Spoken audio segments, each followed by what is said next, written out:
Okay, the next topic that we're going to look at is called the isotope half-life. And so let's first define what a half-life is. It's not like the video game, but a half-life is the time required for 1/2 of an unstable nuclei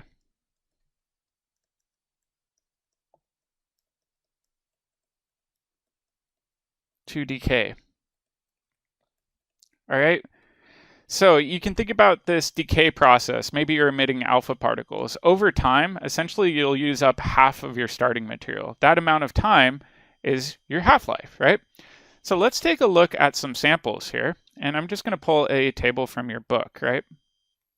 So in this table, you can see a handful of nuclei, right? So uranium-238, for example, is used in nuclear reactors. You can see that the half-life, you're talking about billions of years, right? So it's naturally occurring, we isotopically enrich it, but this is definitely not something we want to get out into the environment. You can also see that potassium has isotopes that can exist for billions of years. The other one that I find really interesting is carbon-14. This is actually used to date things, right? Because this essentially acts as a countdown clock. So depending on how much carbon-14 you have in a biological sample, you can basically use half-life calculations to figure out when that sample died. And the reason this works well is we pull carbon from the air, or plants do, through photosynthesis and convert them into sugars, right? And so the amount of carbon in the air kind of remains static, but once it's converted into sugars and biological materials, that starts this countdown clock where a trace amount of it's present, but it decays slowly over time. Plutonium's another one. Again, this is often used for nuclear reactors and bombs. The other one that I like to point out is this one right here.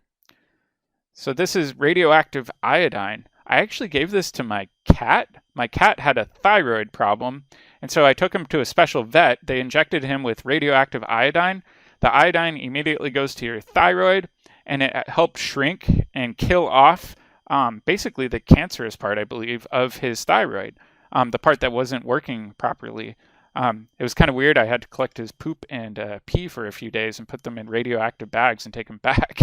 But anyways, that one's only 8 days. And then we've got other ones like oxygen-15, that's 2 minutes. We've got lithium-5, that's a fraction of a second, so not very long. And as you can imagine, over time, you essentially have what are called like half-life cycles. So I'll put this over here. So let's say we start out with 100%. Over one half-life, we'll go down to half. The second half-life, we'll go down to a quarter. Then we'll go down to an eighth. And then you can imagine a 16th, and then so on and so on. So over time, we're cutting it in half, and we get this nice curve called our half-life curve here. All right, this part isn't in your book. The book just kind of tells you to, do back of the envelope calculations to predict half-life. But I think we can do the math for this, so I'm just going to show it to you anyways. So the half-life equation starts out with this, n sub t. This is the amount at time t, okay? So nt equals ni, and this is the amount initial. And then we're going to multiply this by 1/2, and then we're going to raise it to a unique exponent. It's going to be t over t 1/2. So t is time, just time t, right? And then t 1/2 right here is going to be our half-life. And it is important to remember, right, that the time that we use needs to be the same units for both exponents, right? We want to make sure that they cancel out appropriately. All right, so I'll show you how interesting all of this is. Some of you may have seen the series on HBO called Chernobyl, right? So in the Soviet Union, they had this type of reactor that they thought was safe, and they were actually testing it, and something went catastrophically wrong, and the reactor blew up. And this happened 34 years ago. So the Chernobyl disaster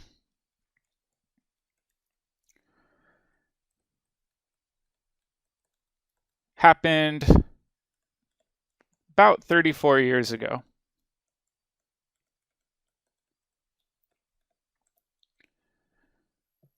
Oops. And emitted a really nasty isotope. It emitted radioactive cesium-137 into the air/water. All right, cesium-137 emits both alpha and gamma rays, or alpha particles and gamma rays. Really nasty stuff. In fact, it was so bad they had to evacuate the entire city, and there's still an exclusion zone to this day where people just can't live there because it's too unsafe.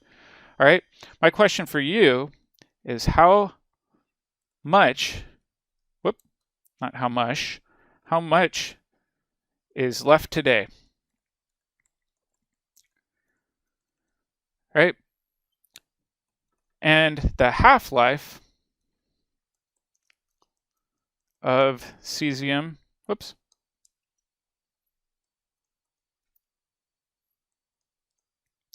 137 is 30 years.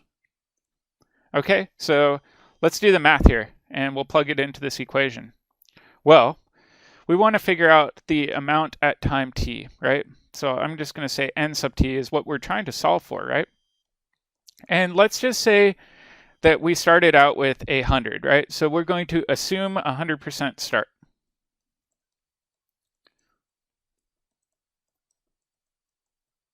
Right? So when this initially happened, we released all of the material that was released all at that initial time t, or initial time, not time t, okay? And then we'll multiply this times 1/2, and then we'll say, well, it's been 34 years, so I'll put that on top. So I'll say the exponent should be 34 divided by 30. Okay, so now let's go ahead and plug this into our calculator. And if I go ahead and do this, let's just assume 2 sig figs here. I'm getting about 46. So what does this tell us? This tells us that 46% of the original amount remains.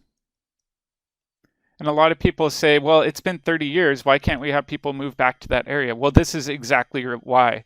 This is still really nasty stuff. There's a lot of controversy as to the number of people impacted by various cancers. A lot of it was obviously highly secretive in the Soviet Union, but there's a wide range of estimates from, a few thousand up to tens of thousands of people that prematurely died from cancer due to this disaster. If you haven't seen this show on HBO, I highly recommend it. It's fascinating, terrifying, and it's a really good look at what can go wrong with science, but also what can go right with science too. So I'd recommend checking that out. All right, let's do a back of the envelope calculation though. This is what my old boss used to call it.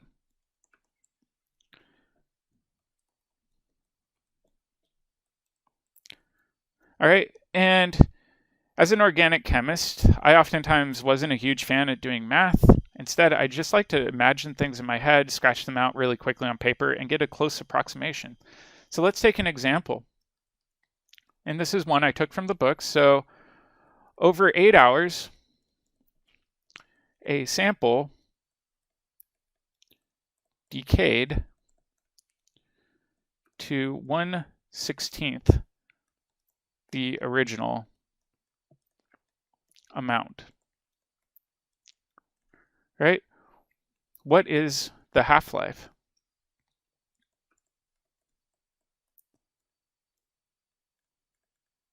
Well, you could go ahead and try to use that equation that I showed you, or you could just try to do this in your head, and you could say, well, let's imagine some half-lives going, okay? So half-life number 1 is going to cut things in half, all right?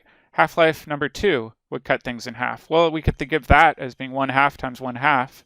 That would equal 1/4. We're not quite there yet. So then I'd say, well, another 1/2. Well, that would be 1/8. So we're still not there yet.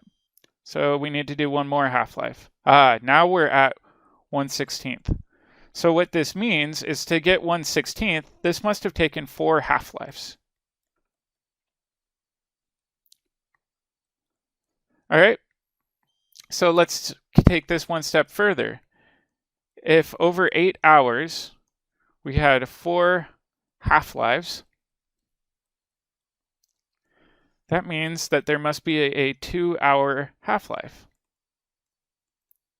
So sometimes you don't need to use all these fancy equations to, get a close, or even in this case, exact estimate as to the remaining amount of original sample in there. All right, so I hope this helps. For those of you that like just, approximating, this works. For those of you that like math that's not even shown in our book, you can use this equation here. Some people prefer just getting an exact answer, and I understand that.